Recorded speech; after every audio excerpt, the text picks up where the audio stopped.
Greetings, friends. It's me, Wayman, and this is a video going out to Britt Kane. Well, he has a whole bunch of videos, almost on the same topic. Fear of God and Hell is Good, Part 1. Absolute God morality versus finite man morality, I believe. And Christians held to higher but double standard. I wanted to comment on all of these because by the time I get this video uploaded, there's going to be 3 more and the topic's going to be irrelevant. But I'm going to say my piece anyways because I think people need to hear it, maybe, and it might give shed some light on what's really going on, maybe. My eyes are a little bloodshot, just did 12 hours of work, gonna take a nap soon. It's on the night shift. But concerning the fear factor and the, Britt Kane sees fear as being a positive thing.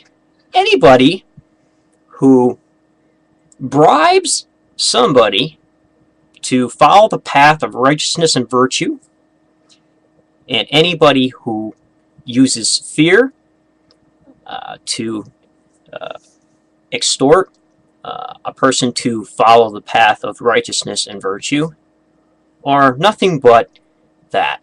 Extortionists and robbers.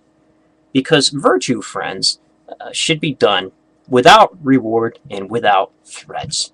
And knowledge can simply erase fear, and through knowledge we can gain understanding rather than fear-mongering. So as we become more educated about things and how things work and what things do, what things are real, what things are not real, we can move from being like Chicken Little, who was thinking the sky was falling, to realizing that maybe an acorn just dropped on her head. And the whole idea about Christians being held to a higher standard, you bet they are. Because anybody who claims to have the truth to virtue and righteousness and is able to have the only path, as some claim, to the highest forms of righteousness and virtue to attain eternal life, I want to know about it, and I want to learn all I can from them so that I might have the same. And I'm going to ask them a lot of questions to find them out and to see if it's true, and I'm going to watch them like a hawk because I want to test it, their method, maybe, and their philosophy, maybe, to see if it really works. So yes, they're in this spotlight because of the claims that they make. So friends, I think that what people need to do is do good and virtue for goodness sake, and forget about rewards, and forget about all the punishments, and cling to virtue, and cling to justice, and cling to truth and knowledge, rather than fear-mongering and extortion and bribes.